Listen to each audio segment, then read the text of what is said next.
Yes, Ms. Richards. Good afternoon, sir. When we finished last week, the topics I had just been looking at were the introduction of heat-treated products, numbers infected with HIV at the Newcastle Centre, and Dr. Jones' actions in raising concerns about the possible transmission of AIDS by heat-treated products. Before I turn to the next topic, there are just two further points to make in relation to those matters. The first is, in terms of the introduction of heat-treated products to Newcastle, the inquiry has been shown over the last few days, very helpfully by core participants, some records to suggest that heat-treated products were made available to some patients at the Newcastle Centre in the course of December 1984. So there are treatment records, for example, that show heat treatment starting 7th and 14th of December 1984. And I mention that in particular in the context of having looked at documents suggesting that other patients were being asked or expected to use up unheated products during that time or in early January. The second document goes back to issues about knowledge of risk and hepatitis. Sorry, the second matter. And it involves looking at a document. It's CGRA 40835. Please, Seamus.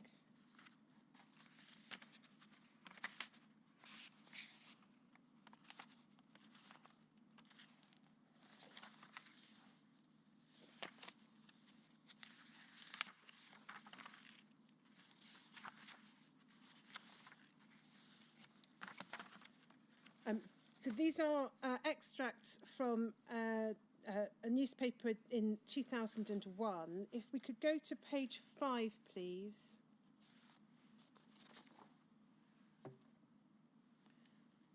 And we pick it up the bottom right-hand corner.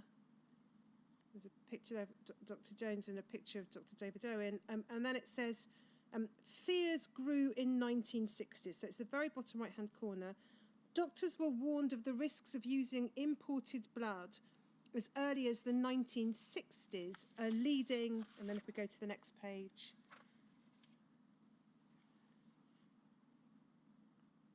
and if we zoom in on it's the right-hand side, there's a line that's missing on this photocopy, and it reads, a leading Newcastle scientist said last night, Dr. Arthur Codd, a consultant virologist, this is all the bit that's missing. Sorry, it's not that, it's the right-hand side, please. Thank you. So the bit that's missing is a leading Newcastle scientist said last night, Dr. Arthur Codd, and you'll recall, sir, his name coming up when we looked at testing, a consultant in the Public Health Laboratory Service at Newcastle General Hospital, and then we pick up the top line on the right-hand side, said he and others had warned about the risk of infection for many years. We'd known that pooling blood from many donors increased the risk of contamination as early as the Second World War, he said. Hepatitis B was transmitted to many people during this time. There was nothing we could do to prevent it. Crazy as it seems, a blood transfusion can seriously damage your health, and our recommendations to only use blood from local donors were very clear. Until the UK started to import blood products from America, it had one of the world's lowest rates of hepatitis. Now the North East has the highest death rate among haemophiliacs in Europe. No one imagined there could be anything as dreadful as HIV or hepatitis C in the blood, Dr. Codd said, but we knew viruses were transmitted in this way, and we knew there was always a risk that there might be other things lurking there. It was always my advice that we create a pedigree herd of volunteer donors in the UK in order to minimise the risk of infection, and Dr. Jones and other transfusion doctors were always considered to be ahead of their time by importing Hemophilia. We could not have met demand at that time, but we could have continued with the older products until Britain became self-sufficient. Dr. Codd says it was well known the American pharmaceutical companies scoured the world for cheap plasma, and then he suggests that by the time we knew about AIDS, the horse had bolted and it was too late. So I flag that up, in part because it's very helpfully been drawn to my attention by a core participant to the inquiry, but also because it shows what was being said in 2001 at least by the late Dr. Arthur Codd, who was a consultant virologist in the 70s and 80s at the Newcastle General Hospital, and who we've seen involved in some of the testing in the course of the 1980s. We can take that down, thank you. The next topic is that of communication with, provision of information to patients and treatment of patients. So I'm not intending to go to individual witness statements from infected individuals or their families. We have referred to some individual examples in the written note, but Newcastle was a large centre and there are a lot of statements to consider. Whereas Dr. Jones in his statements to the inquiry has said repeatedly that all available information was shared with patients about risks, a different account is given in most of the statements that the inquiry has received. Just picking up on some of the themes that emerge from the statements the inquiry has received, they are a lack of communication about the risks of treatment, some instances of being led to believe or understand that factor products were safe and were a miracle treatment, examples of patients not being told of or asked for consent to testing and only finding out tests had been undertaken when they were given the results, delays in being told the results of tests diagnostic or indicative of viral infections, or not being informed of the diagnosis at all, a lack of care at the point of being informed of the diagnosis, and a lack of adequate information or advice following diagnosis. In terms of how patients were told of their diagnosis following testing, we have Dr. Jones' account both to the Lindsay Tribunal and in his witness statements, and I referred to those last week. Again, some statements from individual patients or their family members give a different account. And the themes which emerge from the statements from Newcastle patients are very similar to the themes which emerge from the statements of patients at other centres. It is right to say that there are some statements also which make positive comments about the quality of care and treatment received at Newcastle. In terms of specific information provided to patients about the risks of hepatitis, if we look at Dr. Jones's witness statement at WITN 0841038, please.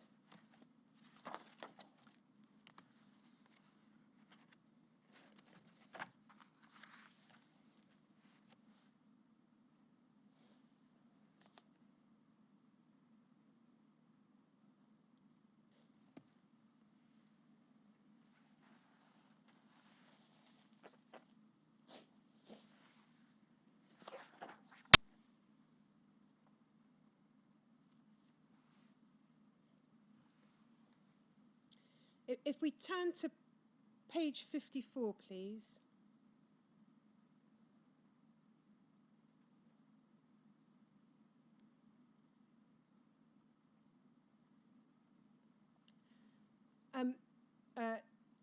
We will see there's a series of paragraphs A, B, C, and on the next page D, in which what is set out are various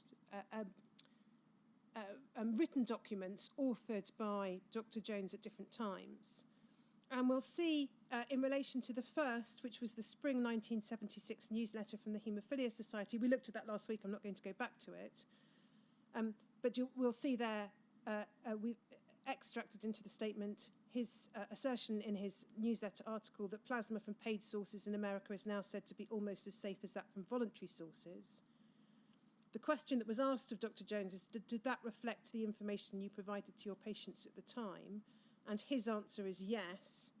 And he says at the time, so this is 1976, the incidence of non-A, non-B hepatitis in multi-transfused patients was thought to be the same from both commercial and NHS. Paragraph B refers to a statement in one of Dr. Jones's publications, a Handbook for Home Therapy, which talked about there being always a risk of hepatitis virus being present in blood products. Any of the materials you use could be contaminated. And he says that reflected the information provided to patients at the time. Paragraph C refers to statements made by Dr. Jones in his book Hemophilia, Home Therapy, in which he says every family knows that the use of human blood products carries the risk of hepatitis, they're aware that this risk has been linked particularly to commercial concentrates prepared from the blood of paid donors, which seems to be inconsistent with paragraph A, but in any event, we go over the page. In answer to the question, what steps did you take at the Newcastle Centre to make patients and their families aware of these risks? He says, because we told them, and they could read about the risk in patient leaflets enclosed with the concentrates in literature from the Haemophilia Society. Obviously, we've been discussing the latter this morning with Mr. Waters. I'll come back to patient leaflets. And then he said there were regular meetings. And then at paragraph D, he's referred to what he said in the autumn 1980 newsletter, that although risks of infection remain, they're probably of less consequence than might be suggested by the literature, and are certainly outweighed by the need to treat haemophiliac bleeding in the only way we know. And he's asked the question, did this reflect the information which you provided to your patients at the time? That's not answered in terms. The answer is to the earlier question. Then he says our patients knew what we knew at the time. And so it may be that in due course you will wish to consider whether, looking at these various statements, if this was the information provided to patients, and obviously some patients at least say it was not, you may wish to consider whether that would have given patients a clear understanding of the risks, or whether they might have been left in a state of some confusion. Let me just go back to little a on the previous page.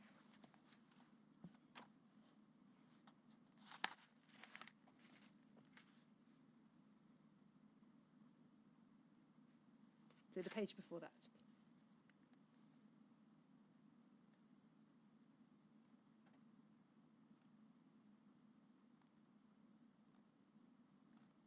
Little a, if you can just highlight that, please, Shumik.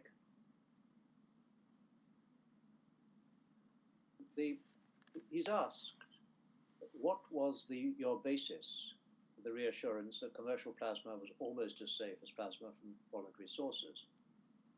You pointed out that's inconsistent with what is said below at C, but what he says is at the time, the incidence of non-A, non-B hepatitis in multi-transfused patients was thought to be the same. Thought by whom? Does he ever give any source for that? No. No, Yes. there's no source in the statement. And we looked at the newsletter last week. I can't recall there being any source in the newsletter. You'll recall that was the newsletter responding to the World in Action documentary. Yes. But if there was a source in the newsletter, it'll be there on the in that document. But no, nothing else given in the statement. Yeah. We can take that down, Shemik, thank you. Dr. Jones also has said in his statement, we don't need to go to the statement for this, that by the end of the 1970s, he told his patients they were inevitably infected with non-A, non-B hepatitis. Again, sir, there is patient evidence to the opposite effect, and no doubt that's something you will wish to consider in due course. In terms of the reference in the passage we just looked at to patients having information from product leaflets, and that's a point that Dr. Jones makes in his statements, I think, on more than one occasion. 3 points to consider. The first is that such leaflets would not in any event be accessible to those treated in hospital, those infrequently treated, who would simply have the treatment administered to them. They would only be accessible to those receiving home treatment. Secondly, of course, it assumes that patients read and understood what was being said in the product leaflets or product inserts. And thirdly, of course, it depends upon what those leaflets or inserts actually said. And we will, so in due course at a later hearing, probably when we look at pharmaceutical companies in more detail, we will look at what is said in the various different product leaflets over the years about the risks of hepatitis.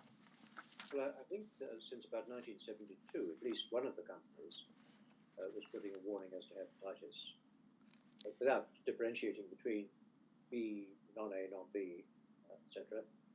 But it was warning about hepatitis as a consequence of using its product as a risk. Yes, and of so course... it was fairly early on in the 70s that at least one company, and then others, I think, followed suit in the later 70s, warning about the risk of hepatitis. Yes, and of course, one question that you may wish to consider in due course, sir, is whether what is said in a product leaflet or product insert is in any form a substitution for the giving of advice about risks by a clinician to a patient. In relation to HIV and AIDS, Dr. Jones's position in his statement, so that patients were told everything that they knew, and again, you'll no doubt wish to consider that as against the evidence from individual patients and their medical records. Reference is made by Dr. Jones in his statement, and I think has been made by other clinicians in their statements, to a book published by Dr. Jones called AIDS in the Blood. Sorry, a book written by Dr. Jones, I should say. And we'll just briefly look at that. Seamus, it's RLIT 5046.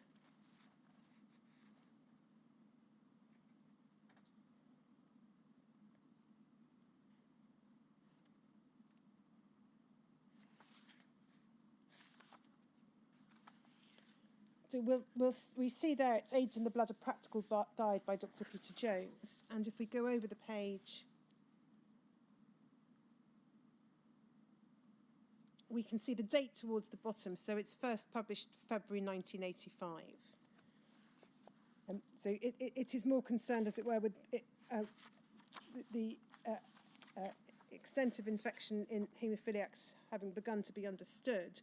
This is the provision of information at that stage, rather than the provision of advice or warnings about risks in advance of treatment. And then there are just two paragraphs in the book itself I'm going to refer you to for present purposes. Could we go to page 7, please, Seamus?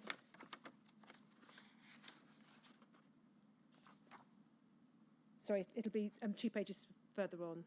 No, yes, 2 pages further on. So it's electronic page 9 then. Just picking up towards the bottom of the page, last sentence before the table. This syndrome is rare, and present evidence is that the great majority of people exposed to the HTLV virus are not harmed by it. So that's the information being given to patients as at early 1985 in this book. And then, if we go on to page 20... Just let me read it through, and let those at home read this through as to what was being said.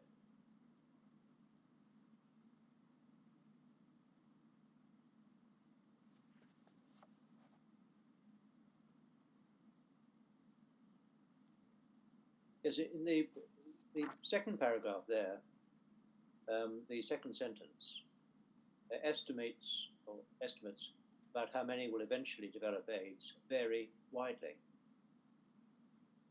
So there he's looking at the risk that those who have HIV or HTLV3 will eventually develop AIDS. He plainly is recognizing that, at least in the views of some, AIDS is a long-term consequence of HTLV infection. What's he looking at in the last paragraph? Well, there he's looking at how many will who have been exposed to the HTLV virus will develop AIDS, I think. Well, it's difficult to know because he's not actually looking at long-term rates from infection. Present evidence is that they're not harmed by it as opposed to will be harmed by it. It's a different issue, isn't it? Yes, you may be right, sir. So yes. He's reassuring there as to the number of people who have, at the time of writing, as he sees it, apparently harmed, whereas in the previous paragraph he's dealing with those who will eventually develop it. Yes, that may be right. Yeah, thank you. And then if we go to page 25 of the book, which I think is probably page 27 electronically, Seamus.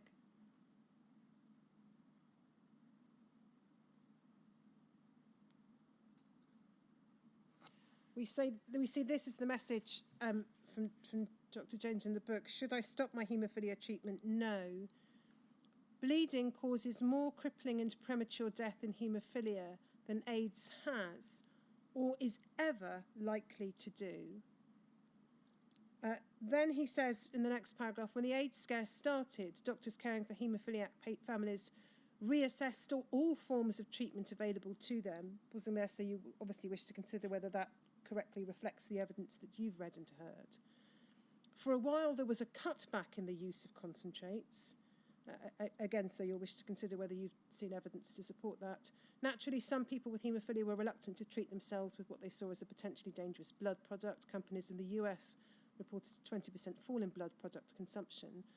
Once the dust settled, fact began to impress itself again, and fact is that haemophilic bleeding has to be treated.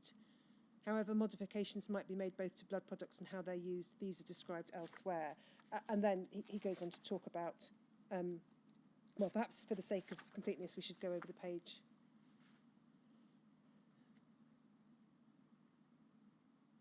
So the question is posed, should I modify my haemophilia treatment? And he says you should certainly examine your treatment needs or those of your child.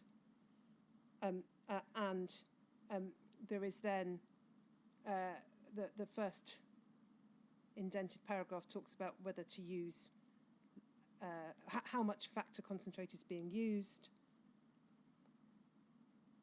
And then there are various other suggestions. Are you sure you're treating bleeds? If you're not absolutely sure, this is the third insert, think about disobeying the rule. If in doubt, treat for a while.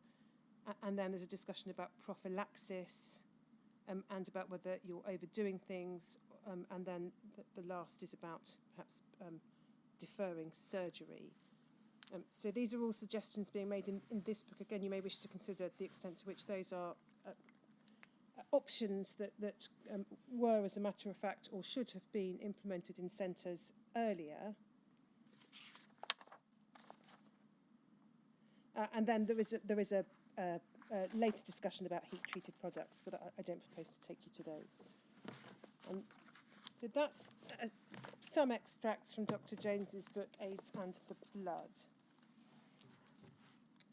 In terms of the arrangements that were made for the treatment of patients diagnosed with HIV, we've set out in our written note some of the staffing provision that there was at the Newcastle Centre, including the availability of social workers.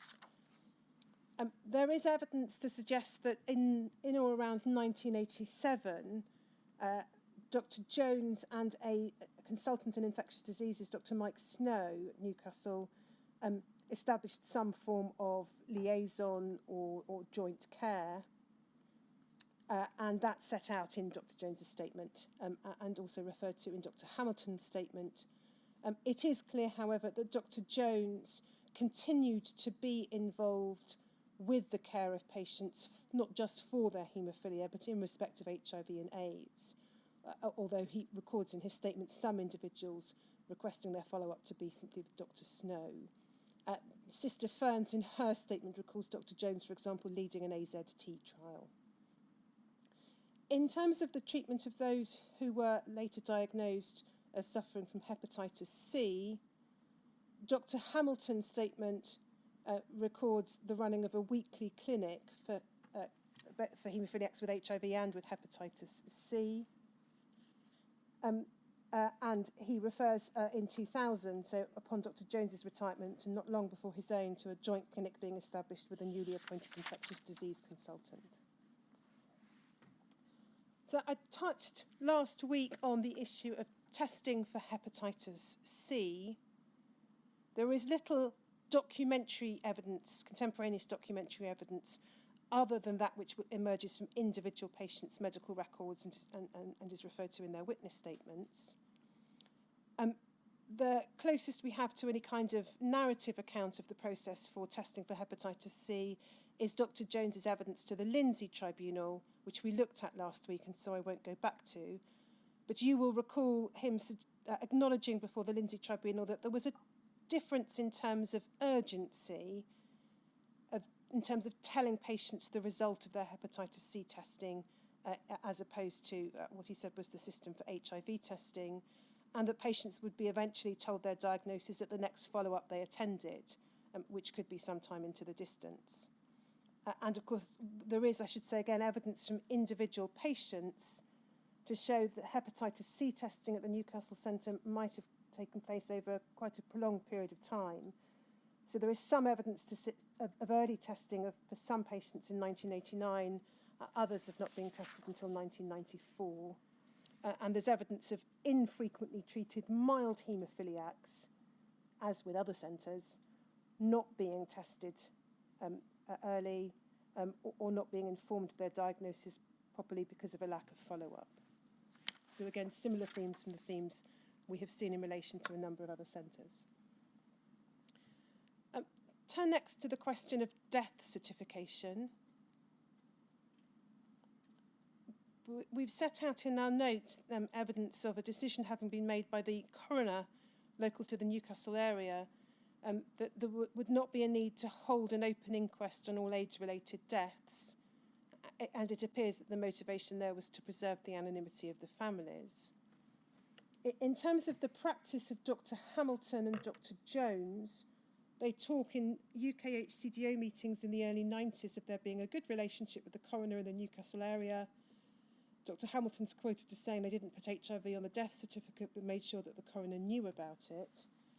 If we just go to what Dr. Jones said on the topic in a UK HCDO meeting, it's HCDO 40493.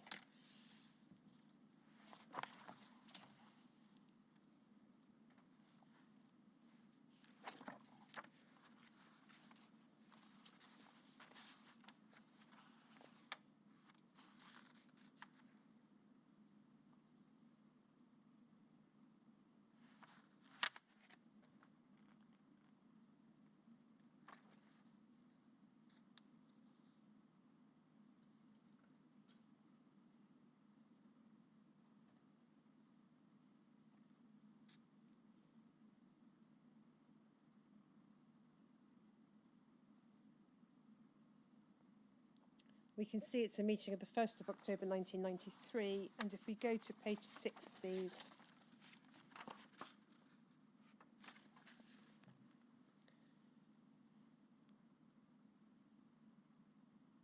The top paragraph, this is in the context of a discussion about HIV statistics.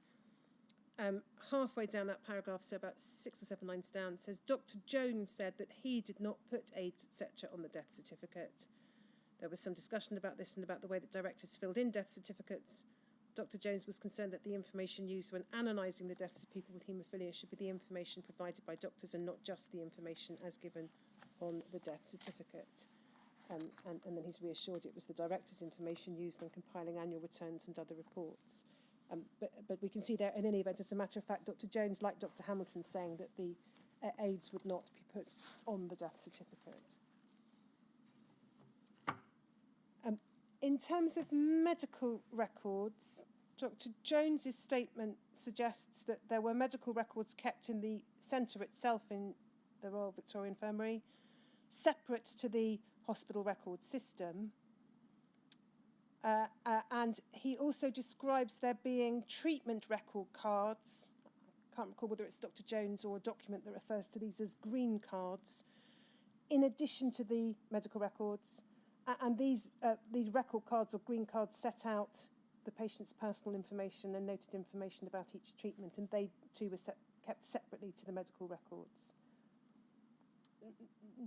Sister Ferns, in her statement, recalls those being removed from the centre in the late 90s for scanning, and her understanding that they were thereafter stored electronically. Still on the question of data and records, but in the context of the information provided to Oxford as part of the Oxford returns. Dr. Jones, in his witness statement, has said that all his patients knew that anonymised data was shared principally in relation to the Oxford returns, but that specific consent was not thought to be necessary. Again, that specific consent was not thought to be necessary seems to have been the view of a number of other directors at the time. Of course, the inquiry's seen evidence to show that it's not just anonymised data that was shared with the Oxford Haemophilia Centre, but data setting out patient names and patient details.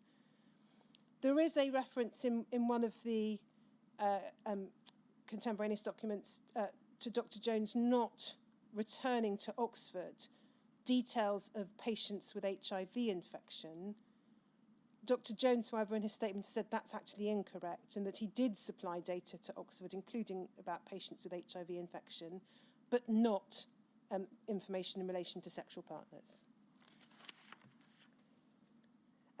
It's also right to note that in UK HCGO meetings in the 80s, in July of 86, Dr. Jones had raised concerns about data handling in Oxford.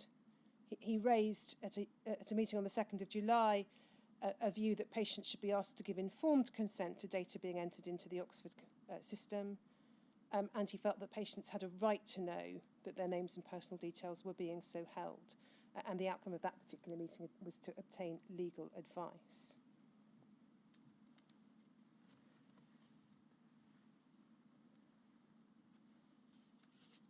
And then if we go to, forgive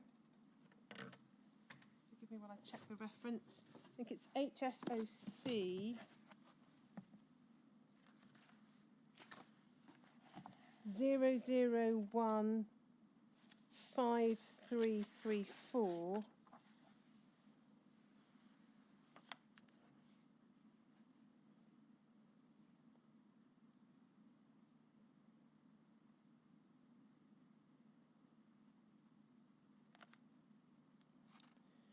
This is a set of documents that I'll no doubt be asking Mr. Waters about in the course of this week.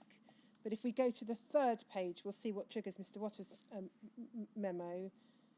And it's a letter from Dr. Jones, and it's just that I want to look at for present purposes.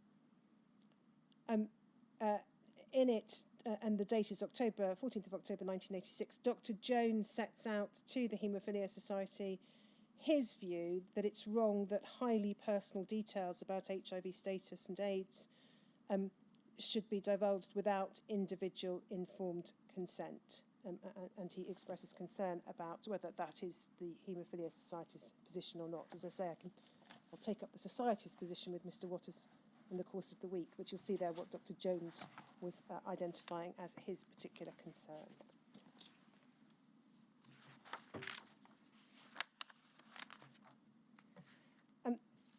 So there's then the issue of VCJD.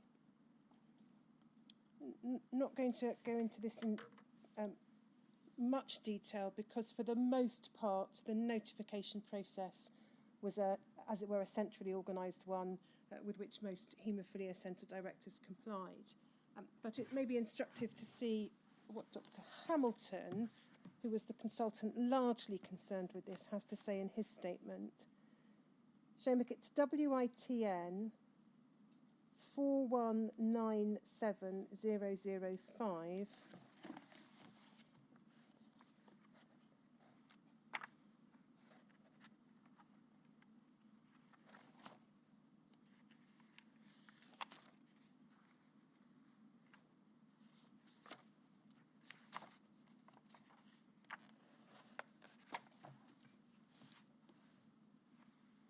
And if we go to page 36, please.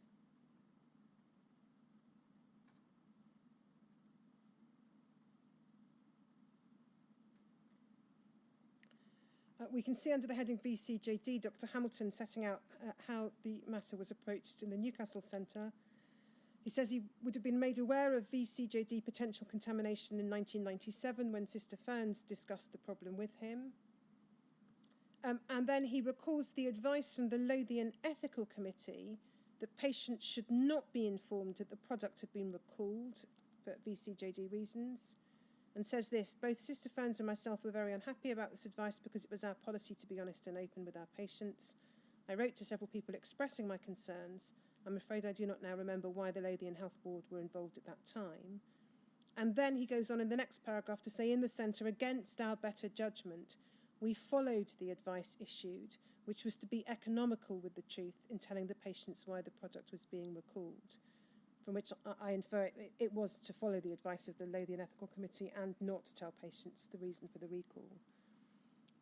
He then, in response to the question of how and when were patients told of possible exposure to VCJD, he refers to the issue arising in around January 2001 and a letter that he wrote to all patients explaining the situation. And if we can look at that, it's NTHT 606_002.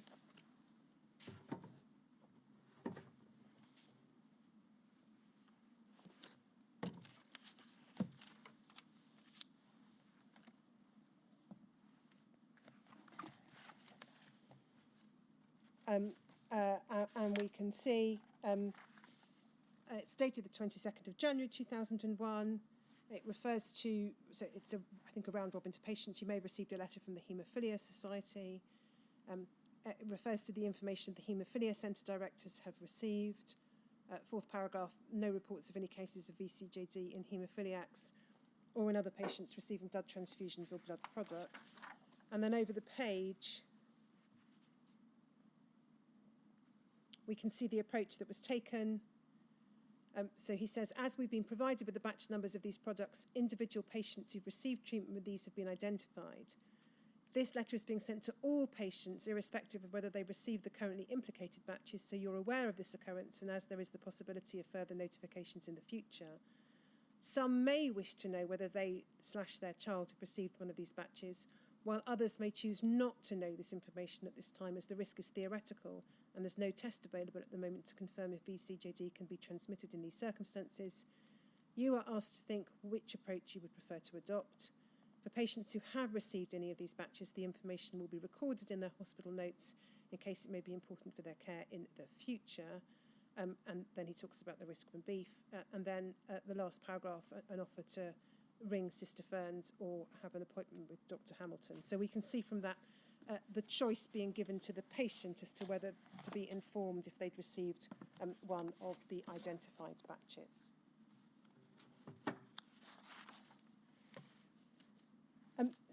So the next topic is in relation to research.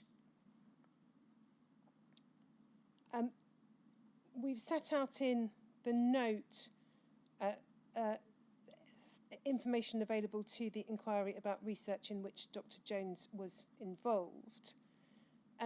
Dr. Jones's statement essentially contains the response that he has no recollection now about these matters. I'll just identify briefly 4 of the areas of research that have been identified, which he doesn't recall. There's reference in the documents, first of all, in 1976 to involvement in a study of the incidence of hepatitis and haemophilia patients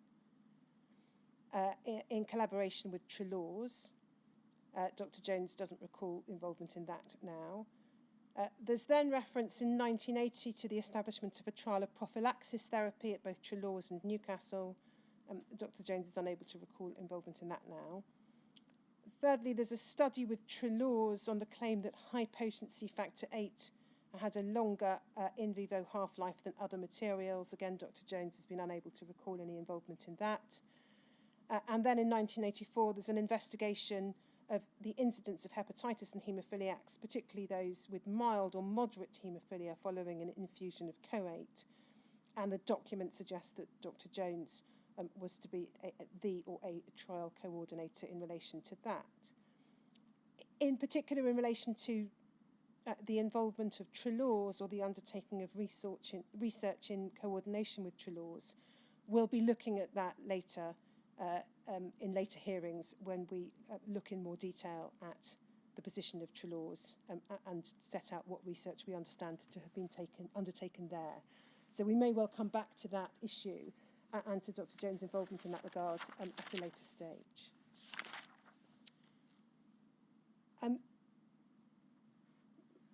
We touched this morning with Mr. Waters on the medical advisory panel, and Dr. Jones was heavily involved with the Haemophilia Society over a number of years, including through sitting on the medical advisory panel.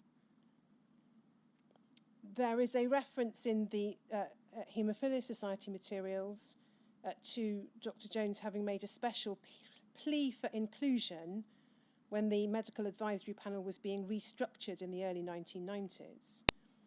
And a report from Mr. Waters at the time suggests that the society was retaining him because he was seen as a useful and skilled communicator and an experienced paediatrician. There's one document which appears to record a discussion between Dr. Jones and Mr. Waters about compensation, which I think it may be worth looking at, and which we may want to ask Mr. Waters about in the course of the week. Shomik, it's PJON 40-134_001.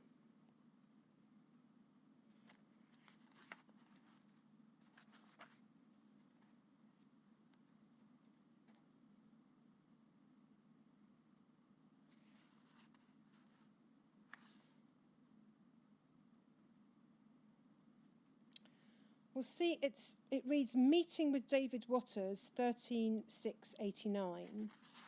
It's not obvious from the document that it's a meeting with Dr. Jones, but it is a document that's been provided to us by Dr. Jones amongst Dr. Jones's own papers.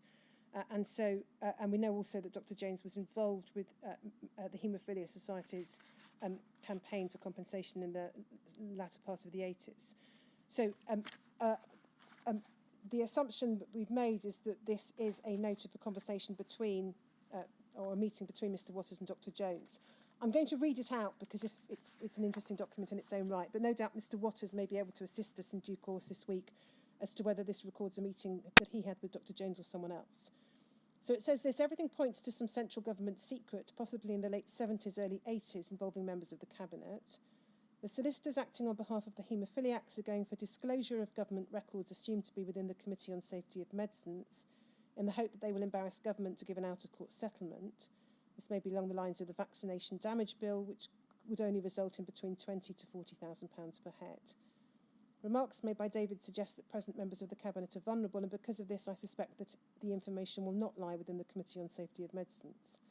A civil servant working for Norman Fowler has let it be known to David that it's considered within the department that government is vulnerable and that an out-of-court settlement should be made.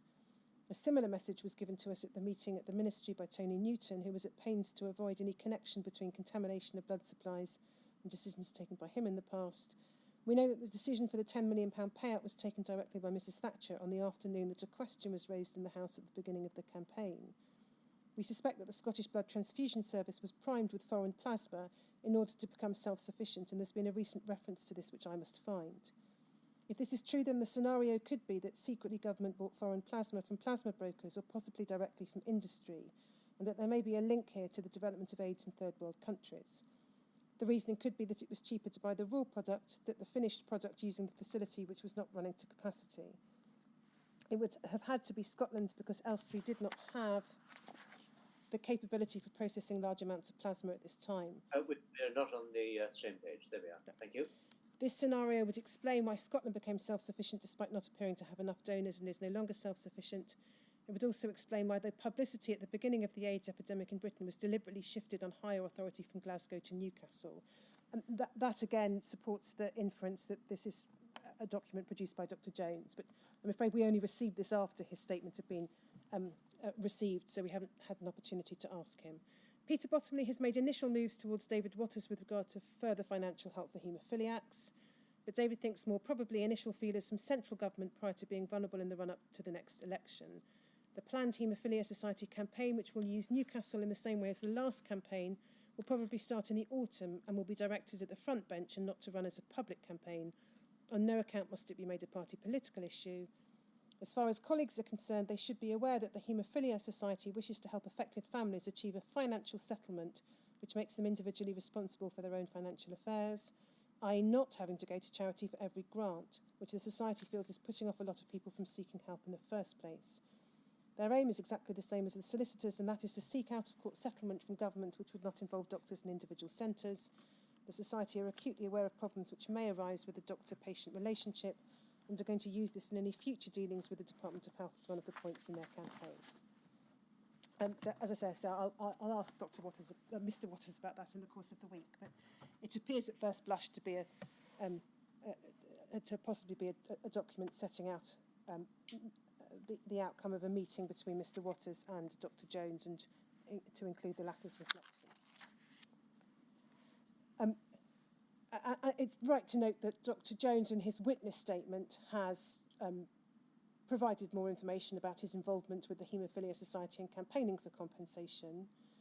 He's also set out in his statement, and I'm not going to ask for this to go on screen, I'll just read it, his view in relation to the McFarlane Trust. He says this: I remember being of the opinion at the time that the available money should be divided up and distributed immediately to those affected. My fellow trustees disagreed with that view, arguing that payment should depend on demonstrable individual needs, and that is the principle on which the trust worked. And Dr. Jones was a trustee of the McFarlane Trust in its early incarnation from 88 to 1991, and that is presumably the period he is referring to. So the penultimate topic is in relation to Dr. Jones' connections with pharmaceutical companies. He appears to have had two particularly strong links to pharmaceutical companies. In the mid-70s, 75, 76, he was invited to consider applying for the post of medical director of Baxter Travenol, based in the States. And in his statement, he says this: as part of the negotiations on whether to accept this post, I visited their head office and their fractionation plant at Glendale in Los Angeles in 1976. Subsequently, Travenol suggested that if I did not wish to take the worldwide post based in California, I might be interested in becoming the European medical director working from Brussels. Thus it was that in 1977, the then Newcastle Area Health Authority gave me paid leave of absence once a week over a 3-month period to go to Brussels to assess the job.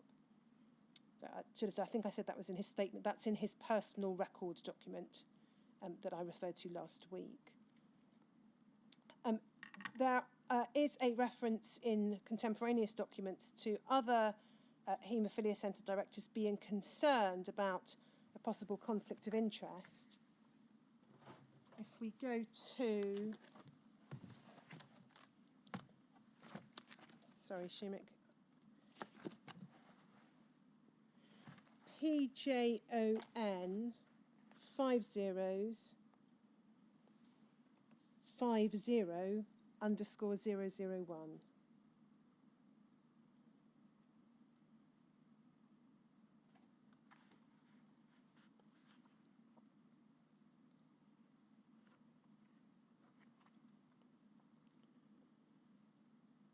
We can see here that Dr. Biggs wrote to Dr. Jones in November of 1976 in advance of a Haemophilia Centre Directors meeting, saying this in the third paragraph: several Haemophilia Centre Directors have mentioned to me a little doubt about your position representing the Newcastle Haemophilia Reference Centre while you're working for Highland.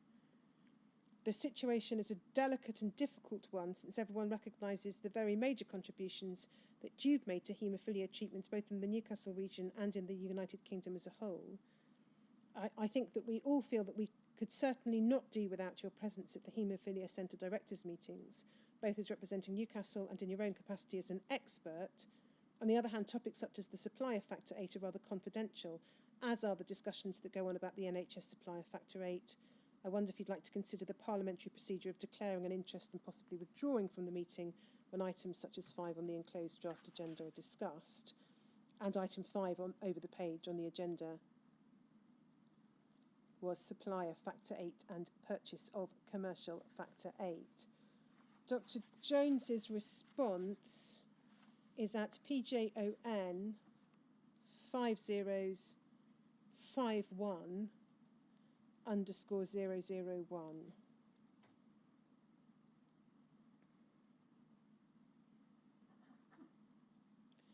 And he says this in his letter of the 19th of November 1976.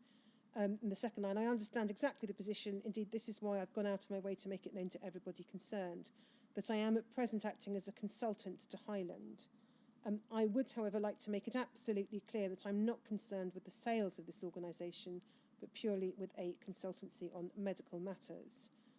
And then in the third paragraph, it says, I'd be perfectly prepared to declare an interest officially and, if necessary, withdraw from meetings, but would obviously like to retain the right to add our Newcastle figures and experience into the melting pot, perhaps through the means of a written report.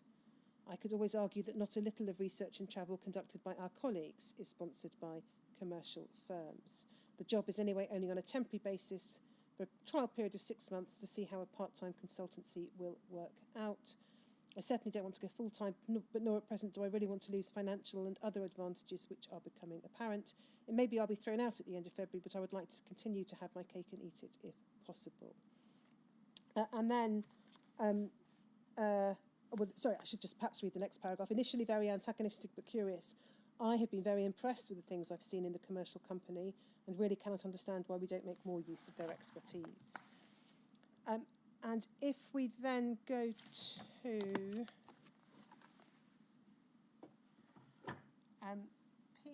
PRSE 302268.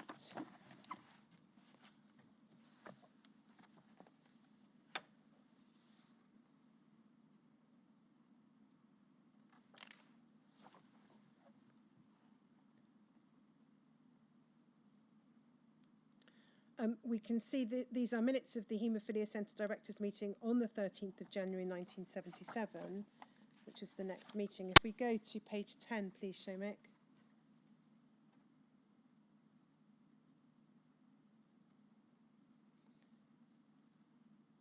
Sorry, it's the page numbered 10. There's some extra pages in here, so perhaps we go forward. Try going forward 4 pages. That's it. Halfway down the page, we can see there's a heading Activities of Reference Centre Directors and the Supply of Factor 8.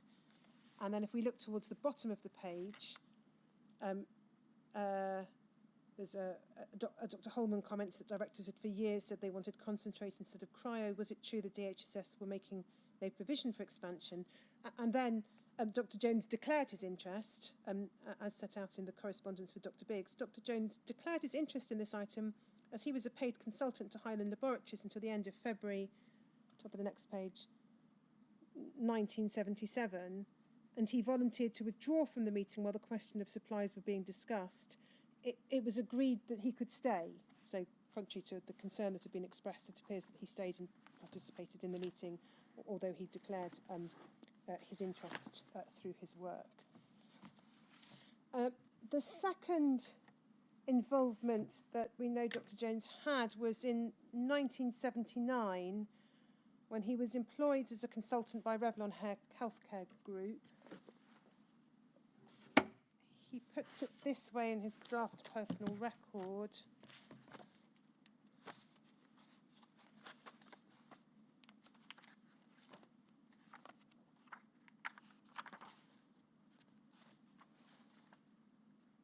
If we go to WITN 0841007,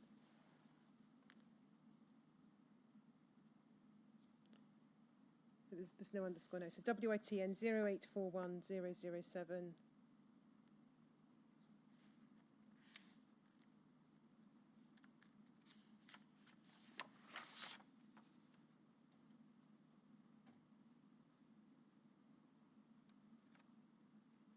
So I should have said, for the sake of completeness, he decided not to take the job that was referred to in the documents we've just been looking at.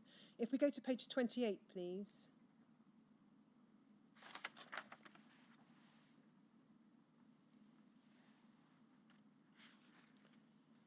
In the first main paragraph, he says this: I had further knowledge of the commercial blood industry when in 1980 I was employed as a consultant by the Revlon Healthcare Group to give them an objective assessment of their plasma procuring centres, which both then and now are run by an organisation called Plasma Alliance Inc., chiefly in the central United States with headquarters at Knoxville, Tennessee.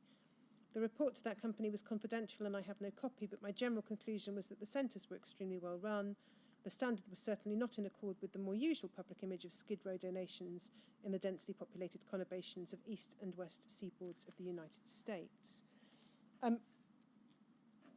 We can see, if we look at WITN 0841028,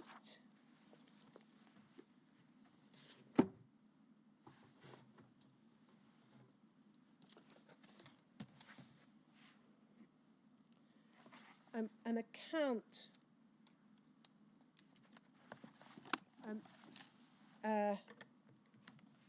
by, well, it's not clear if it's by Dr. Jones, it may well be, and again it's been provided to the inquiry, I think, by Dr. Jones, but an account of dealings he had with Revlon in 1979. So it's headed Dr. Peter Jones, strictly confidential memorandum, re-Paris trip, 14th to the 17th of September 1979, meeting with Robert Taub and Wolfgang Marguer. And then you will see that there is a discussion about plasma supplies to Travenol being from, and it said there, Belize and Lesotho, I think that might be Belize. And further discussions about Travenol. There's then a discussion about Immuno in the next paragraph. And if we go over the page. So just, could you just go back to that?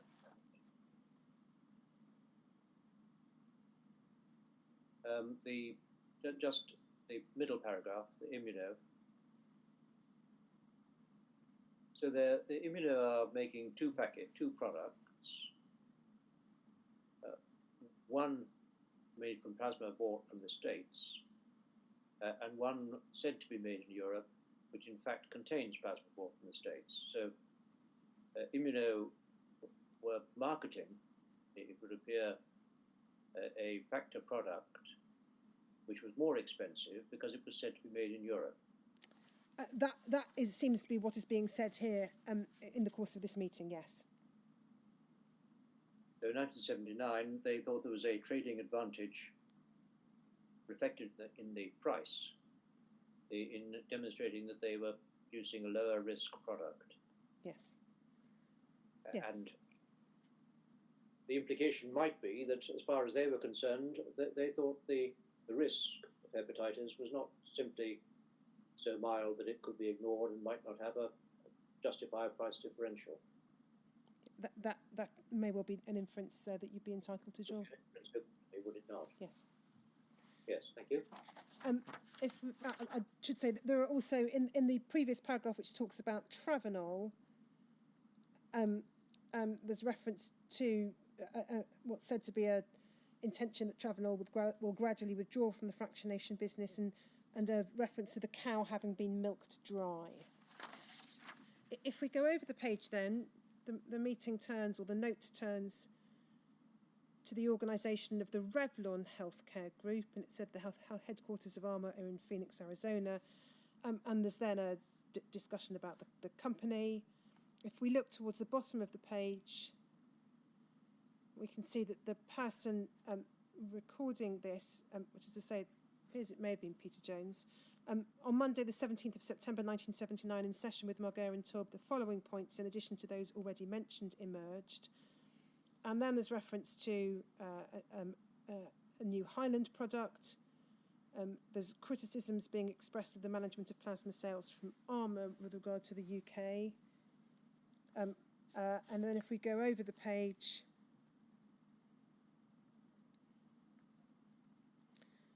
it said there are two objectives. One is to do what's called try and validate the Bonn approach, and the second to throw open the whole of plasma collection and marketing in the United States to independent scrutiny.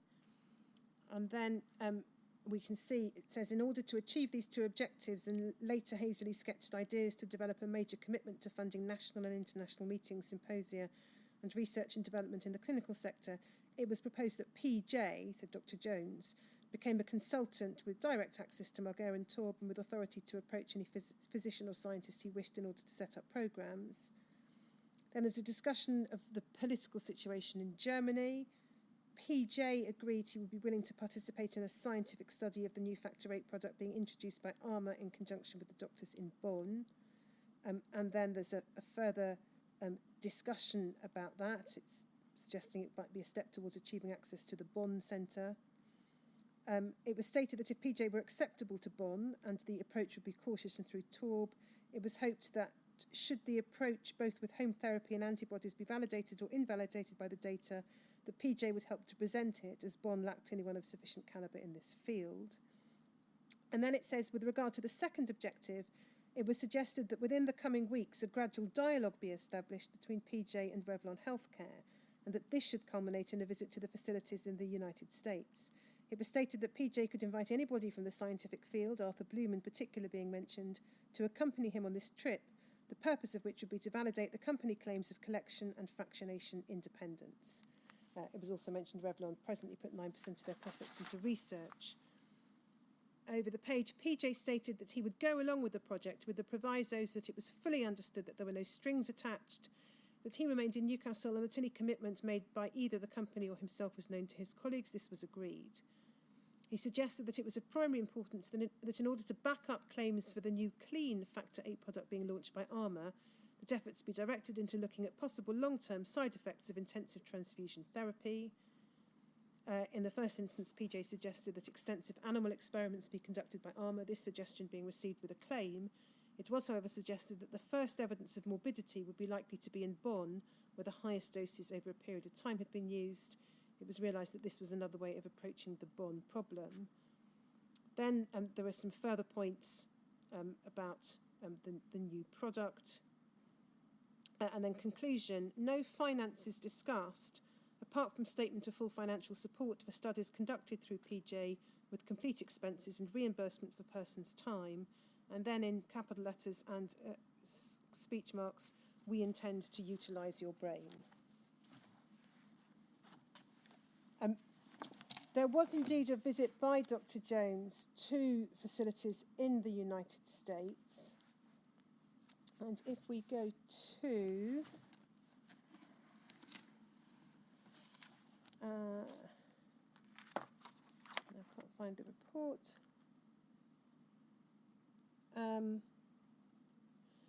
PJON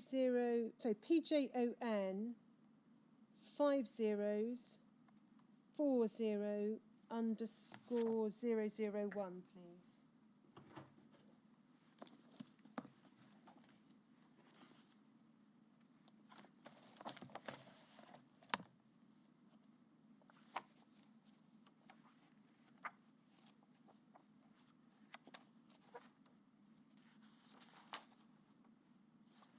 We can see it's headed Revlon Healthcare Group, a report on plasmapheresis in the United States. Over the page,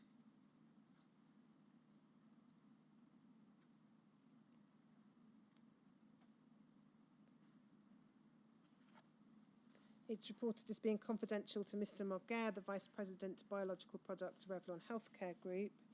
If we go to the next page, we can see the contents. I'm not going to go through the detail of it, but just to outline what we have.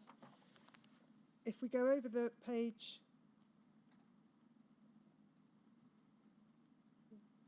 we see the introduction authored by Dr. Jones. In 1979, Mr. Marguerite, on behalf of the Revlon Healthcare Group, invited Dr. Jones to visit group facilities for the collection of blood products in the US. Revlon's interest in the medical field had been strengthened by the acquisition of ARMA International and by the creation in late 1978 of an organisation for the plasmapheresis of donors within the group. It was group policy to achieve self-sufficiency in source plasma. To this end, ARMA Pharmaceuticals had acquired the company Plasma Alliance operating in the USA. Dr. Jones's brief was to visit a number of plasmapheresis centres managed by Plasma Alliance, to talk with management staff and donors and to report his findings to Mr. Marguerite. It was an essential understanding within this agreement that there was nothing to hide, and that the open nature of the visit was designed to demonstrate that Plasma Alliance was a sound, healthy and ethical organisation. On his part, Dr. Jones agreed to report back in confidence directly to Mr. Marguerite.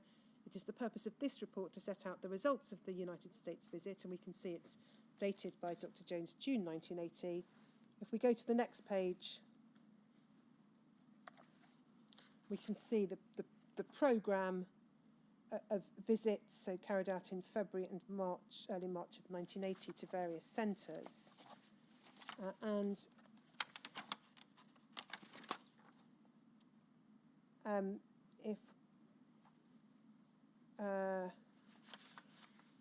If we go to page 11,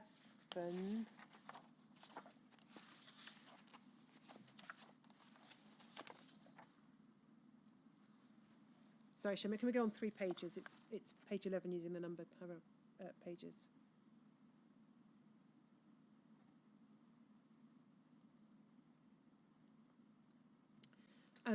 There's a section of the report headed Conclusions and Recommendations. I'm not going to go through it page by page, sir, but you'll see it says the centres, general standards were excellent. There was nothing to criticise in the caring attitude shown by staff at all levels. And then the report goes on to look at an individual centre to set out various matters relating to emergency kits, donor health, and others. So that's the visit undertaken by Dr. Jones in 1980, following his meeting in Paris, and the report he then prepared.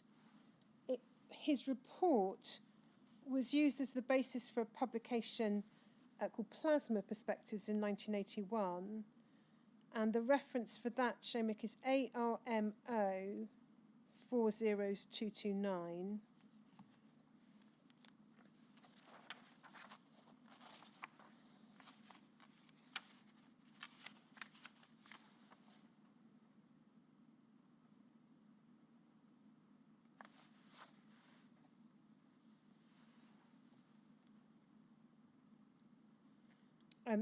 This publication is called Plasma Perspectives. It's dated July of 1981. If we go to page 8, please.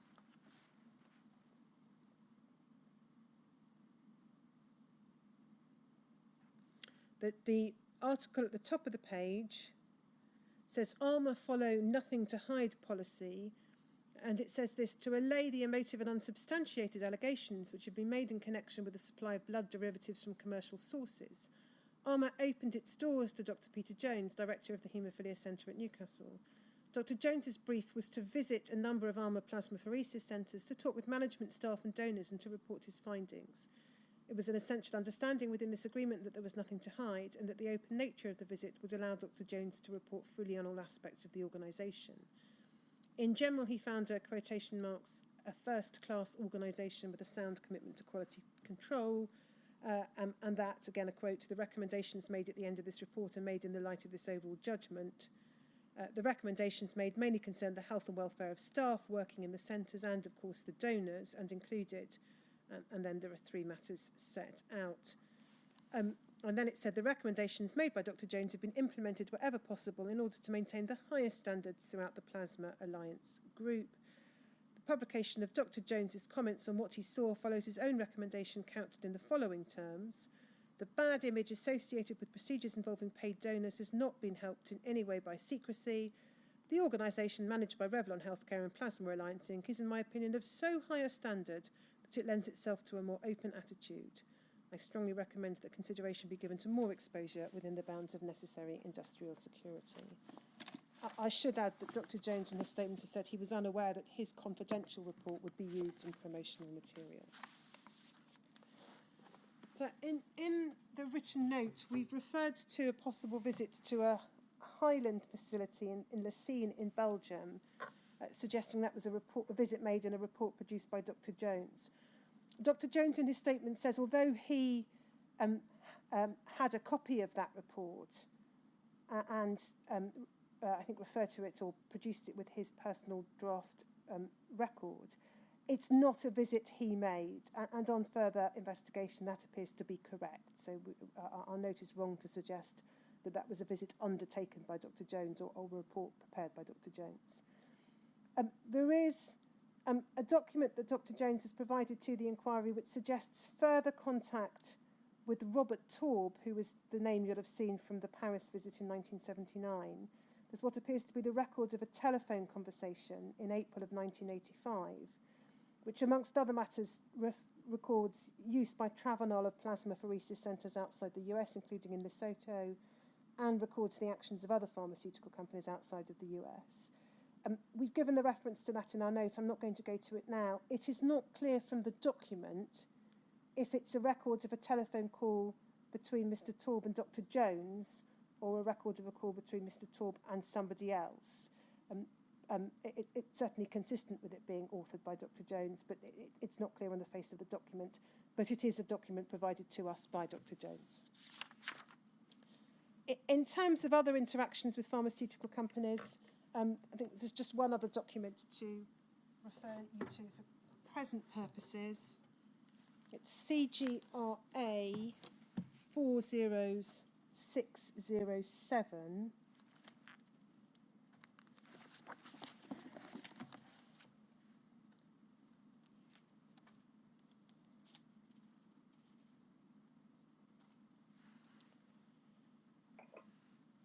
So this is a Cutter document dated the 29th of July of 1986, and it's setting out details of a meeting with Dr. Jones on the 24th of July 1986. It says, "My meeting with Dr. Peter Jones, director of the Newcastle Haemophilia Centre, was most interesting, and in the body of this report I've included the major items we discussed and the follow-up actions required." And then you'll see, so the first matter refers to Octopharma and says this: "We discussed Dr. Jones' involvement in preparing a product profile for the new firm Octopharma. This company, which under license from the New York Blood Centre is manufacturing product at the Hagen Transfusion Service in Germany, is endeavouring to gain accounts in England, France and Germany. Mr. Robert Taub, formerly of Travanol and Armour, had asked Dr. Jones to prepare a product profile for a fixed fee, and Dr. Jones had complied. Dr. Jones has reservations concerning the Factor VIII product produced at the Hagen Transfusion Centre, but feels that the New York Blood Centre product produced in the US is a superior product and offers the best data on viral inactivation currently available." And then there is reference to studies, chimp studies by Dr. Prince and viral inactivation study by Drs. Horowitz. Dr. Jones stated that if this product from the New York Blood Centre was commercially available in the UK, it would be his number one choice. He's also committed to do clinicals on the Hagen product with virgin patients, but has expressed some reluctance to do so as he does not have full confidence in the Hagen fractionation operation. I have encouraged his concern in this area, and also because of previous experiences with the Drs. Horowitz and their ability to mould data to their own purposes. There's then a discussion about the Armour recall, and the Cutter rep says this: "I used the Armour recall to elicit from Dr. Jones his attitude concerning sale in the United Kingdom of non-HIV tested Factor VIII preparations. His response was, as expected, very firm regarding this subject. He stated that under no circumstance could a responsible company distribute such a product." There's then a discussion about Co8HT product. There's a discussion about Co8HS. And then bottom of the page, there's reference to something called the Whole Earth Hemophilia Handbook. It says, "We discussed the progress Dr. Jones has made to date on his handbook titled the Whole Earth Hemophilia Handbook to address the needs of third world countries in establishing haemophilia care. He intends to be the editor, etc., etc. No honorariums will be paid. Costs for publication should not exceed £8,000. He's endeavouring to establish one or two sponsors for this handbook. Personally, I feel such a book is needed and therefore found no problem in agreeing to provide him with an initial funding of £4,000. These funds will be sent direct to Dr. Jones and will be drawn from the European budget, not from the Cutter UK budget." And then there is a discussion about recombinant DNA Factor VIII and Co8HT, Co8HS sales. Could we just go back to the first page of this document? And under Octopharma, down towards the bottom, what is the implication, do you think, of the information, if it is correct, about 10 lines up, beginning at the end of one line, it goes on, he is also committed to do clinicals on the Hagen product with virgin patients, but has expressed some reluctance to do so, as he does not have full confidence in the Hagen fractionation operation. Is it an implication from that that he had reached an agreement or made a commitment of some sort to give product to patients previously who had not previously received concentrate with a product which he thought was less good than others? Yes. That is what it's saying. Yes. Does he make any comment about that? I need to check that, sir. I cannot recall without checking whether he was specifically asked about this document or not. So I might see if Ms. Fraser-Butlin can check that whilst I carry on with the further documents. There is, to picking up on Octopharma, there is a further document that relates to it at BPLL 303280.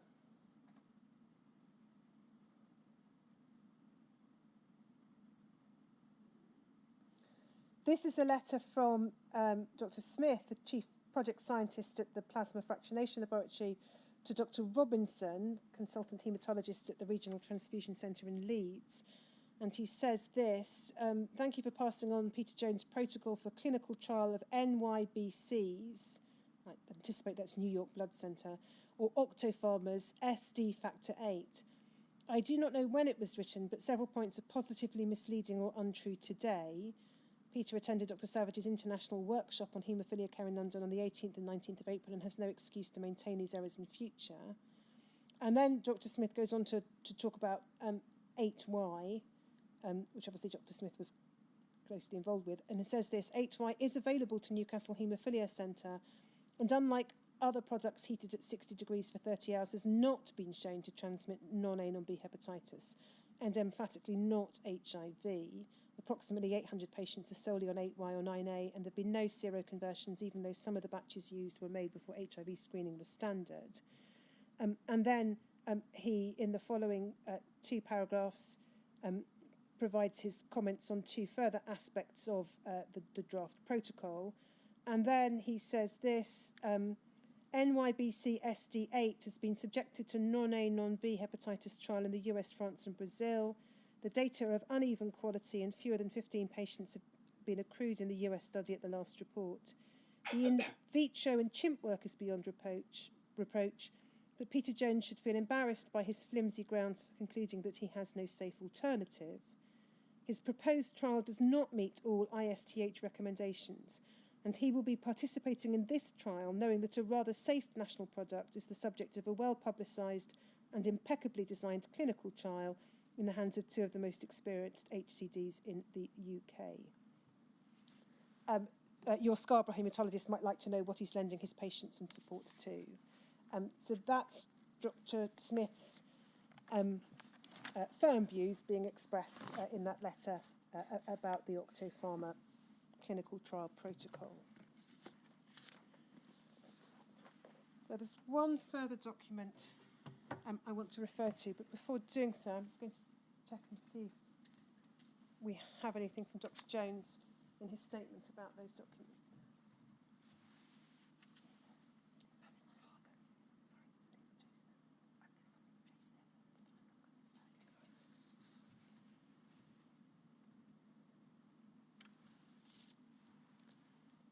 So I don't think he was asked specifically about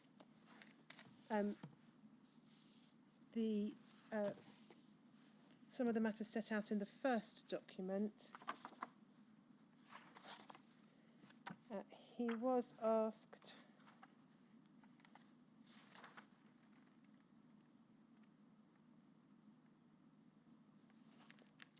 he was provided with the document and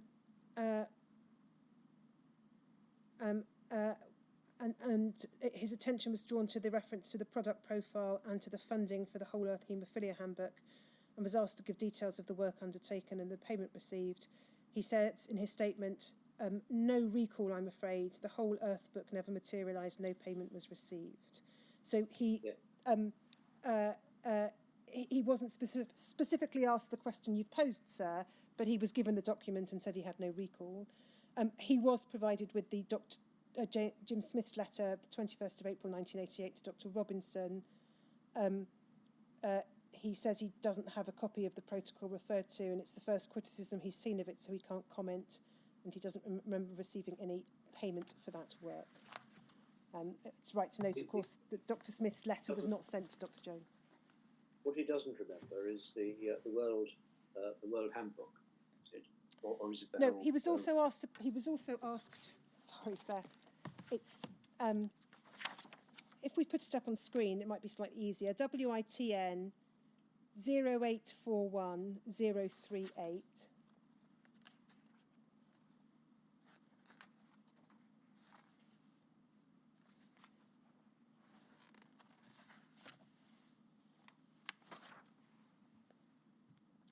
And if we, I'll wait till we have it.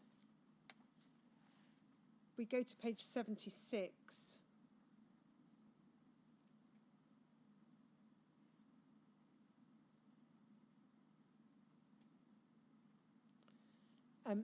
His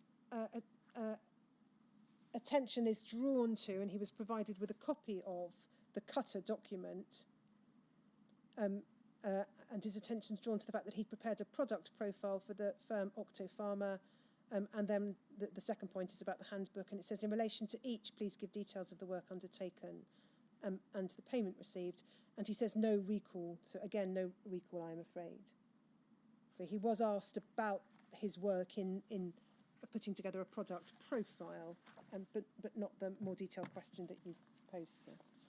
Yes, the question really is what he said to Jack Wood, as noted, and as if it's noted correctly, and I bear in mind that Mr. Wood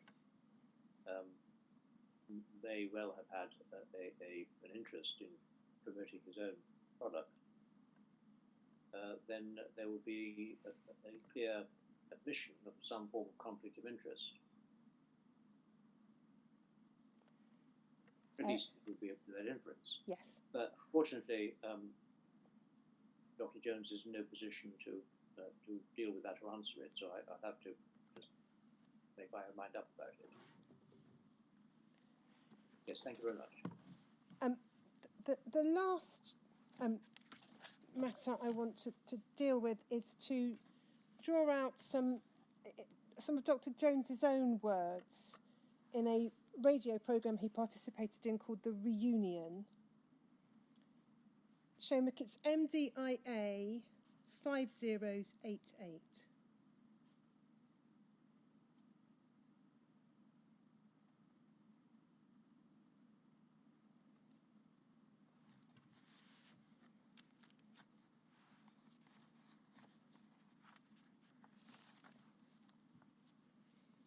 And so you will see this is unedited transcript of the Reunion contaminated blood.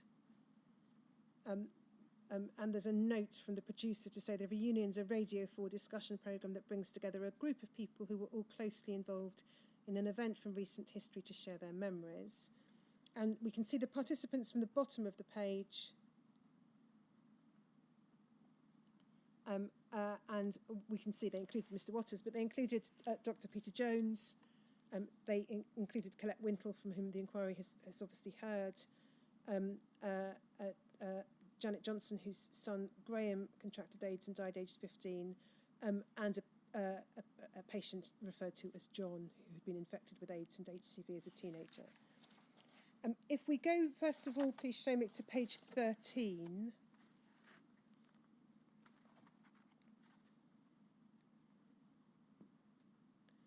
We can see in the question from SM, that's Sue McGregor, the presenter, to Dr. Jones, she says this: Peter Jones, how early were you aware that there were dangers in some of the blood factors that came through? And this is Dr. Jones's response: right from the very beginning, From the Second World War, when blood was of course used as whole blood or albumin, it was well known that there were hepatitis viruses within blood, and we saw patients with abnormal liver function tests from a very early age.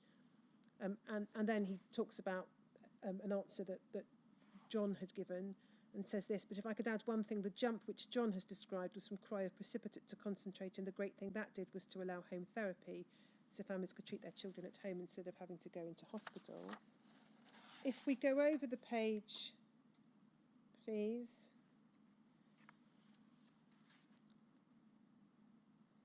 And we look at the bottom half of the page, we have CW, that's Colette Wintle, referring to patients not being told of issues relating to hepatitis. They weren't advised there was any risk at that point, and nor were the parents of children. The presenter says this: it would seem that not only hospital staff were ignorant, but patients too, because the doctors didn't tell them, Peter Jones. Top of the next page. This is Dr. Jones's response. Not in our experience, as I'm sure you'd expect me to say, the hepatitis risk was considered to be so small and the haemophilia risk so great that the enthusiasm for treatment, as David has said, overcame that. The other thing that one has to realise is that Colette and especially haemophilia and especially haemophilia carriership, which is symptomatic like Colette, is terribly rare. We're dealing in terms of AIDS later with 1,200 patients out of a UK population of 56 million. So knowledge amongst medical staff, general medical staff who aren't specialised in the subject, the lack of knowledge amongst them is very great. And Ms. Wintle refers to the fact that she was talking about the knowledge of haematologists, not general doctors.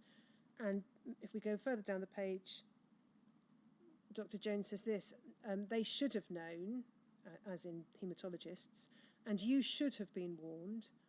In the concentrates in particular, there was a leaflet with every bottle, and all those leaflets from a very early stage stated there was a risk of hepatitis. And Ms. Wintle makes the point that she didn't get to see the bottles or labels. If we then go on to page 18,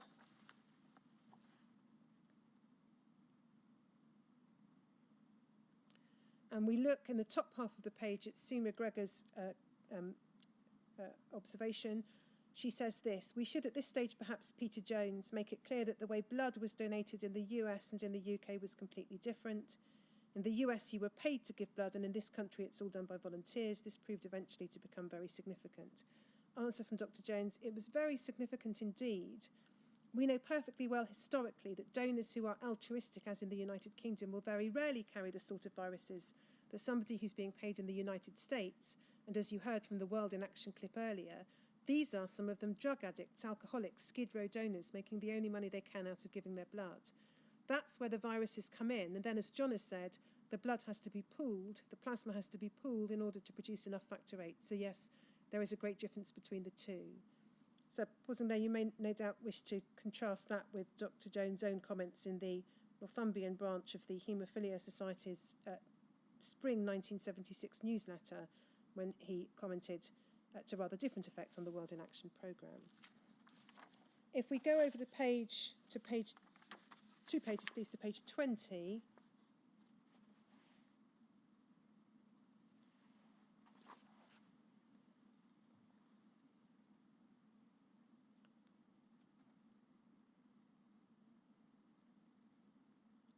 And if we look at the bottom half of the page, we can see, so what's then recorded in or played in the reunion is a recording from an earlier panorama programme from the from the 1980s. So where it says PJ on recording, that's Dr. Jones as recorded in the panorama programme from the 80s. And it records Dr. Jones then saying, we had no choice. This is in retrospect, again, this is a catch-22 situation. And then it looks like Sue McGregor says, this is you defending factor VIII. Dr. Jones on the panorama recording, we either imported or we didn't treat haemophiliacs. And if you look at haemophiliacs in developing countries that have no factor VIII, it's appalling. 2/3 of them are dead before they reach their 3rd decade, and the rest of them are lucky to survive without really severe and painful arthritis. Of course, there's no consideration there of the role of cryoprecipitate. And then if we go to the next page, we see top half of the page, this is still the recording. So there's something being said by Dr. Geoffrey Savage, and then PJ on recording, so this is Dr. Jones. Well, if you take it at its lowest level, 100 are going to get AIDS. If you take it at the highest level, which is the level for male homosexuals in the United States, then perhaps 200 of them will get AIDS. And then Sue McGregor says, well, Peter Jones, that was the younger you speaking. We now know it was 6 times that number. And he's asked to comment on that. And Dr. Jones says this: it was slow progress. The first case, the first testing from the discovery of the virus in 1981 was in 1982. And we now know that most of the haemophilia population who were infected in the mid to late 70s. Dr. Jones accepts in his witness statement that that's not correct. So in fact, the disease was ahead of the testing, and as the disease emerged in the hospitals and clinics, we saw the true extent of the disease. If we go on then to page 24,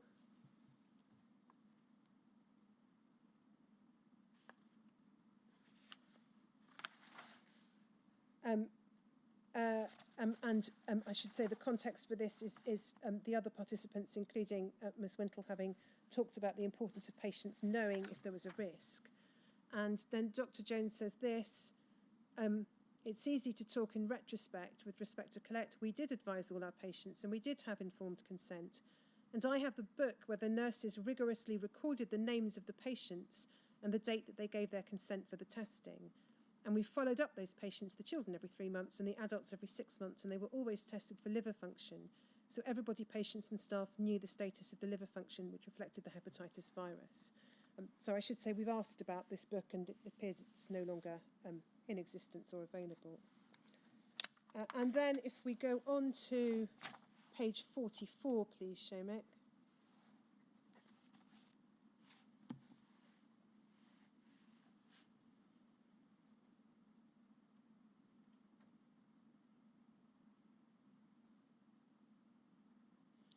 Picking it up halfway down the page, there is a discussion about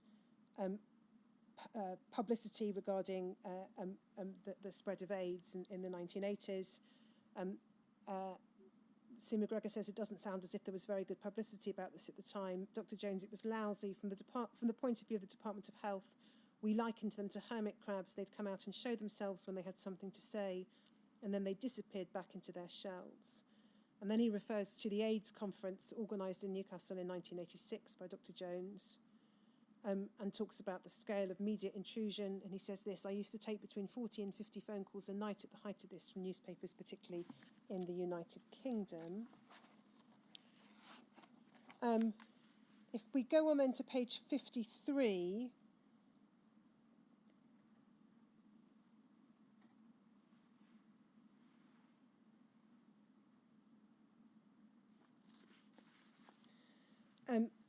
we can see, picking it up about a third of the way down the page, well, first of all, Dr. Jones says there's no alternative, and then Colette Wintle saying there was, and then Dr. Jones says there was no alternative but plasma and cryoprecipitate until a drug called DDAVP came in. And then he talks about DDAVP in these terms: the first worry about this drug, which is also called desmopressin, is that you could only give it once, so you were in a dilemma again. We now know that's not true, but you were in a dilemma again about what that once was to be. Was it to be a brain hemorrhage? Was it to be surgery? Was it to be dental extractions? So you were in difficulty again, but the mild patients, certainly if we'd known about DDAVP earlier, should have been treated with DDAVP. Not entirely clear what he's talking about there, or what time period he's referring to, because we've obviously heard evidence from others that DDAVP was in regular use from around 1978 onwards. If we go over the page, oh, sorry, actually I should pick it up. Sorry, Chairman, I'm sticking with this page, bottom of the page. We have Ms. Wintle saying, I'm saying that they shouldn't have been exposed to commercial US plasma on the scale that they were, particularly, and Dr. Jones says, all I can say, if we go over the page, Ms. Wintle says, with the risks that were known, and Dr. Jones says this: all I can say is that I entirely agree with you. We exposed one of our patients to a concentrate from America when he was, I think, 7, And the reason for that exposure was that the family in particular wanted him on home therapy, and so did we. And that later transpired to have given that patient HIV, and he died when I think he was 11 years old. So in retrospect, that was a wrong decision, and we shouldn't have put him on home therapy. And then, if we go back to, go on to page 63, this is the last set of extracts on this and the following pages. So, I'm sorry, I should pick it up at the bottom of page 62, please, Shomik, so the bottom of the previous page.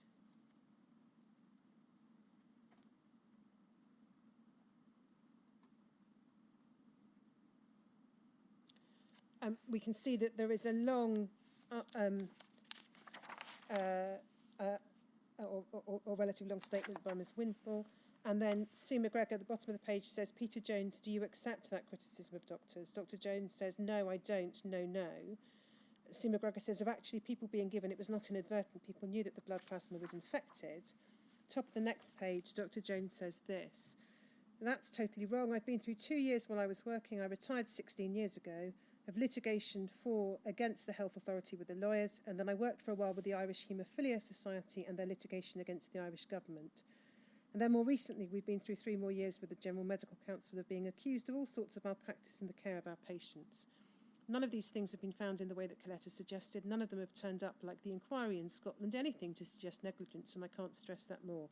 And then he says this, we're faced now with a small group of patients and families who are still extremely angry for obvious reasons. But within those groups are people who are so self-centred and so manipulative that they can continue to pretend there is going to be a favourable response to compensation. And on their side, unfortunately, they have a gullible press who love human stories. So this makes life, and then there's a question from Sue McGregor about compensation, and Dr. Jones says, I don't think that they will ever receive what is the right sort of compensation. Sue McGregor, you mean it's impossible to judge? Dr. Jones, well, I think that within the Society of the United Kingdom it is. David and I called it recompense in order to try and get what led to the McFarlane Trust, which was some form of recompense, and we used it to treat problems rather than patients. He's then asked how much doctors were affected by the arguments of the distressing things that happened to their patients. And over the page,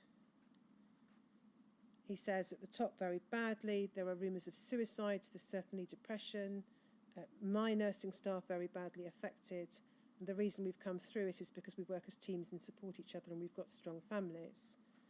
And then Ms. Winfall makes an observation that pales into insignificance compared to what happened to the haemophilia community. Ms. Winfall then raises the Archer inquiry, and if we go to the next page, this is what Dr. Jones has to say. I'm sorry to have to say, but in my opinion, the Archer report was useless. The evidence that was given was non-adversarial. It was not taken under oath. It wasn't a legal process. And I know from experience that some people who gave evidence at that inquiry lied. He's asked why they did. And he said this, because they're so angry. And in the case of one person that I know, this is entirely self-centred and acquisitive. They want money. You can have all the reasons that Colette gives for why they want money, but they're now doing harm, not only to themselves, in my opinion, but also to the new generation of people with haemophilia who are growing up with their families. And they're faced at all meetings of the Haemophilia Society with this anger, and it should be dissipated by now. And then he's asked by Sue McGregor if they're not to get money, what would they suggest? And she asks about an apology. He says, well, of course they should have an apology. We've apologised and apologised and apologised, and David Cameron apologised twice. Ms. Wintle, intervention, yes, but he did say for something that should not have happened. Dr. Jones, well, of course it shouldn't have happened, but it did. Dr. Jones was asked about his comments in the reunion programme when he made his witness statement. And if we could go, please, to WITN 0841005.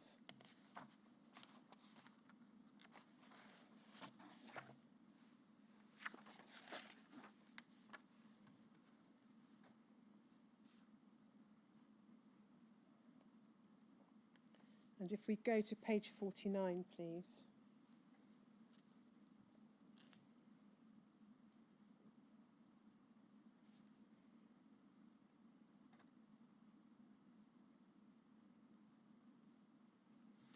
He says this, in particular, so this is in his statement to the inquiry.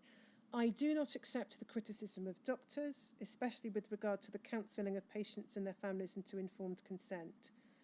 I do believe that the anger, which is a normal part of the grieving process, should have reduced over time, and that the continued campaigning using false information can only do harm to the new generation of patients and their families. My record shows that I was an active campaigner for compensation myself, and I therefore suggest that I do know what I'm talking about. As to the question relating to lies, that's the allegation he made in the reunion that people told lies to the Archer inquiry, he says this, the medical record involved contains evidence of these, but is of course confidential. With regard to the Archer inquiry, I stand by my comment for the reasons stated in the transcript. My colleagues and I were informed at an early stage that it was a fishing exploration, which is why we did not participate. In addition, there was no information on funding. Just pausing there, does he ever say, was he ever asked, who told him and what he says are his colleagues that Archer was a fishing exploration? No, he was asked to provide details of what he said were the lies told to the Archer inquiry. And you'll see he said, oh, well, it's confidential because of medical records. Yeah, I know what's in the records, but I'm not allowed to say. Yes. I don't think he was asked about the particular comment about a fishing exploration. He was asked again, when he was asked to provide a second statement, please identify the evidence given to Archer that you claim was untrue. And again, he declined to answer, saying, I'm unable to provide further information as this is comprised in confidential clinical records. But no further information, sir, on that point. The reason for him and whoever else it was who was asked but did not attend to give evidence at the Archer inquiry, but they didn't participate because someone, unnamed, said, without there being any further detail, that it was a, quote, fishing exploration. Quite a bold claim. And it's a strange reason to give for not participating. That's a comment on my part. But yes. Thank you. So that completes the presentation for today's purposes. I'm conscious that in relation to Newcastle and Dr. Jones, there's obviously a wealth of documentation available, and I've only referred to some of it. Of course, all of it is material that can and will be considered by the inquiry, and if there are further documents which any core participant or their recognised legal representative wants to draw to the attention of the inquiry, they're extremely welcome to do so.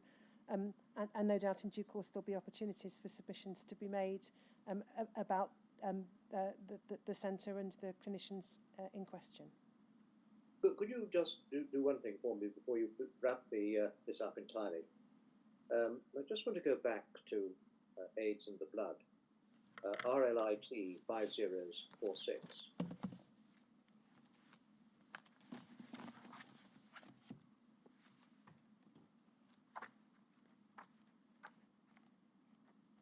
And you took me there to, so it's RLIT 5046, Shumik. And you took me there to Page 7, I think that's internal page 7, so it may be 11. Page 9, I think, electronically.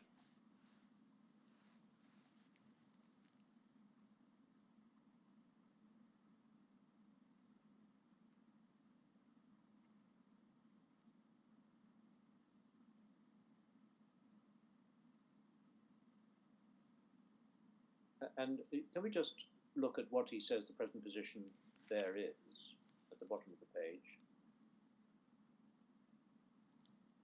In terms of the figures? Yes.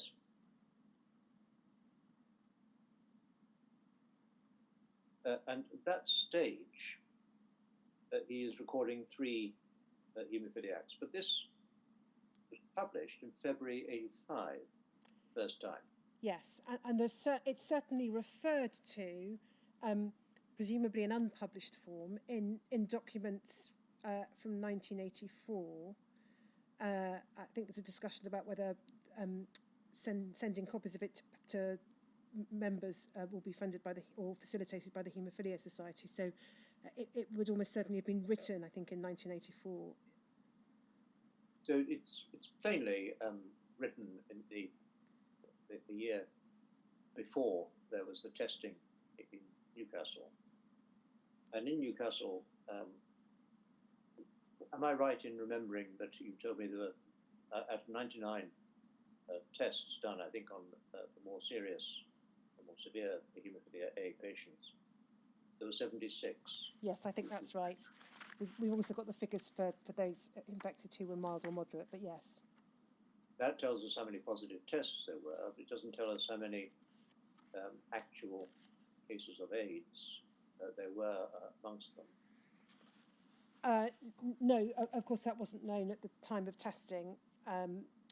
There may be later publications, I think there probably are, which refer to, for example, there's Dr. Jones refers, I think, perhaps later in 85 and in 86 to cases of lymphoma.